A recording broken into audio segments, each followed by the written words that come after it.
ಚಳ್ಳಕೆರೆ ಪಟ್ಟಣದಲ್ಲಿ ಬಿಜೆಪಿ ಹಾಗೂ ಜೆಡಿಎಸ್ ಪಕ್ಷದ ವತಿಯಿಂದ ಕಾಂಗ್ರೆಸ್ ಸರ್ಕಾರ ಜನಸಾಮಾನ್ಯರ ಮೇಲೆ ಹೇರಿರುವ ಬೆಲೆ ಏರಿಕೆ ವಿರುದ್ಧ ಪ್ರೊಟೆಸ್ಟ್ ಅನ್ನು ಮಾಡಿದ್ದಾರೆ. ಜೆಡಿಎಸ್ ಯುವ ನಾಯಕ ನಿಖಿಲ್ ಕುಮಾರಸ್ವಾಮಿರವರ ನೇತೃತ್ವದಲ್ಲಿ ನಡೆದ ಧರಣಿಯಲ್ಲಿ ಕಾಂಗ್ರೆಸ್ ಸರ್ಕಾರ ಪ್ರತಿ ವಸ್ತುವಿನ ಮೇಲೆ ಏರಿಸಿರುವಂತಹ ಬೆಲೆಯ ವಿರುದ್ಧ ಅವರು ಗುಡುಗಿದ್ದಾರೆ. ಕುಮಾರಸ್ವಾಮಿರವರು ಕೇಂದ್ರ ಸಚಿವರಾದ ನಂತರ ಕೃಷಿಗೆ ಸಂಬಂಧಪಟ್ಟಂತಹ ಹಲವು ಅನುಕೂಲವನ್ನ ಮಾಡಿದ್ದಾರೆ. ಆದರೆ ರಾಜ್ಯ ಸರ್ಕಾರ ರೈತರ ಮೇಲೆ ಇಲ್ಲಸಲ್ಲದ ಹೊರೆಯನ್ನ ಹಾಕಿ ರೈತರನ್ನ ಕುಗ್ಗಿಸುವಂತಹ ಕೆಲಸವನ್ನ ಮಾಡುತ್ತಿದ್ದಾರೆ ಎಂದು ಅವರು ದೂರಿದರು. ಇದೇ ಸಂದರ್ಭದಲ್ಲಿ ಶಾಸಕ ಎಂಟಿ ಕೃಷ್ಣಪ್ಪ, ಮಾಜಿ ಶಾಸಕ ಮಸಾಲೆ ಜಯರಾಮ್, ಲಕ್ಷ್ಮೀನಾರಾಯಣ ಸೇರಿದಂತೆ ಹಲವು ಮುಖಂಡರು, ಸಾರ್ವಜನಿಕರು, ಕಾರ್ಯಕರ್ತರು ಪ್ರತಿಭಟನೆಯಲ್ಲಿ ಭಾಗಿಯಾಗಿದ್ದರು. ಇವತ್ತು ಆಗಿರ್ತಕ್ಕಂಥ ಬೆಲೆ ಏರಿಕೆ ಇರ್ಬೋದು, ಡೀಸೆಲ್ ಇರ್ಬೋದು, ಪ್ರತಿಯೊಂದು ಸಹಿತ ನೀವು ಸಿಂಗಾರಕ್ಕೂ ಸಹ ಟ್ಯಾಕ್ಸ್ ಹಾಕ್ತಾರೆ.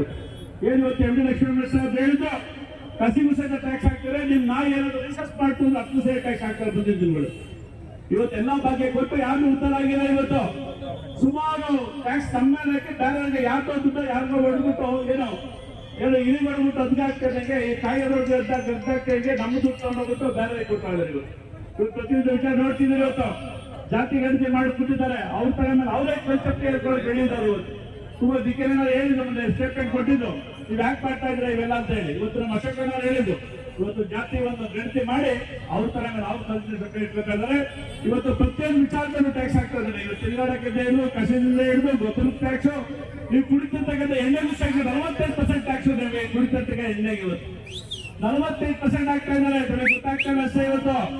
ಇವತ್ತು ಹಾಲಿನಲ್ಲಿ ಹಾಲಿಗೆ ವಿಷ ಕೊಡ್ತಾ ಇದ್ದಾರೆ. ಮಕ್ಕಳಿಗೂ ವಿಷ ಕೊಡ್ತಾರೆ, ಹಾಲು ಕೊಡ್ತಾ ಇಲ್ಲ. ಅವರು ದುಡ್ಡು ಜಾಸ್ತಿ ಟ್ಯಾಕ್ಸ್ ಹಾಕಿ ವಿಷ ಕೊಡ್ತಾ ಇದ್ದಾರೆ.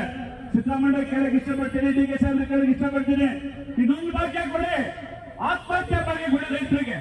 ಅದೊಂದು ಅನೌನ್ಸ್ ಮಾಡ್ಬಿಟ್ಟು ಒಳ್ಳೇದಾಗ್ಬಿಟ್ಟು ಆತ್ಮಹತ್ಯೆ ಒಂದ್ ಬಗ್ಗೆ ಕೊಟ್ಬಿಟ್ಟು ಅದು ಏನಿವತ್ತು ಎಲ್ಲದಕ್ಕೂ ಟ್ಯಾಕ್ಸ್ ಮಾಡಿದೀರಾ.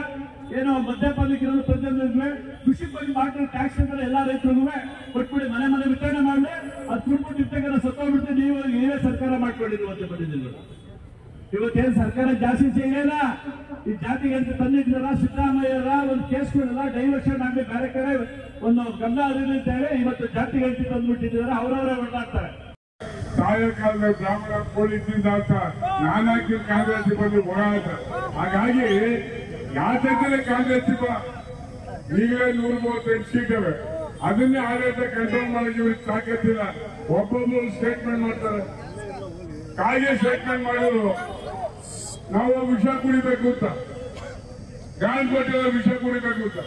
ಕಾಂಗ್ರೆಸ್ ತುಳ್ತಾ ಇದೆ, ಯಾವತ್ತು ಹೊರದೋಗ್ತದೋ ಗೊತ್ತಿಲ್ಲ. ಅದು ಒಳ್ಳೋದು ಭವಿಷ್ಯ. ಕಾಂಗ್ರೆಸ್ 3 ಗುಂಪಾಗಿದೆ, ಗೊತ್ತಲ್ಲ 3. ಈ ರಾಜ್ಯದಲ್ಲಿ ಕಾಂಗ್ರೆಸ್ ಯಾವುದೇ ಕಾರಣಕ್ಕೂ ಸಹ ಬರೋದಿಲ್ಲ. ಕುಮಾರಣ್ಣವರು ಅನೇಕ ಬಾರಿ ಕೇಂದ್ರಕ್ಕೆ ಹೋದಂತ ಸಂದರ್ಭದಲ್ಲಿ ಸನ್ಮಾನ್ಯ ಶ್ರೀ ನರೇಂದ್ರ ಮೋದಿಜಿ ಅವರಿಗೆ, ಗೃಹ ಸಚಿವರಿಗೆ ಹಾಗೂ ಕೃಷಿ ಸಚಿವರಿಗೆ, ಶಿವರಾಜ್ ಸಿಂಗ್ ಚೌಹಾಣ್ ಅವರಿಗೆ ಅನೇಕ ಬಾರಿ ವೈಯಕ್ತಿಕವಾಗಿ ಮನವಿಯನ್ನ ಮಾಡಿದ್ರು. ಆದ್ರೆ ಇವತ್ತು ಭಗವಂತ ಕರುಣೆಯನ್ನ ತೋರಿಸಿದ್ದಾನೆ.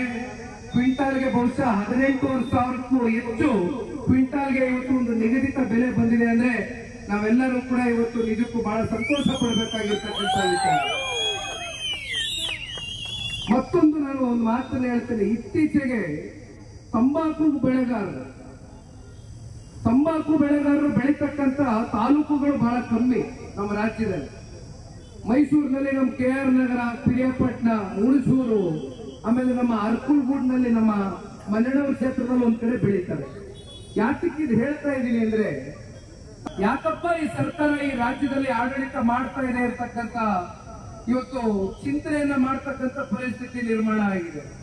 ಕೇವಲ 2 ವರ್ಷದಲ್ಲಿ ಕೃಷ್ಣಪ್ಪಣ್ಣ ಅವರು ಹೇಳ್ತಾ ಇದ್ರು 136 138 ಸೀಟ್ ಹೋಗಿದ್ದಾರೆ. ಅವ್ರ ಪ್ರಣಾಳಿಕೆಯಲ್ಲಿ ಹೇಳಿದ್ರು 5 ಗ್ಯಾರಂಟಿ ಕೊಡ್ತೀನಿ ನಮ್ಮ ರಾಜ್ಯದ ಮುಖ್ಯಮಂತ್ರಿಗಳು. ಹೌದಲ್ವೇ?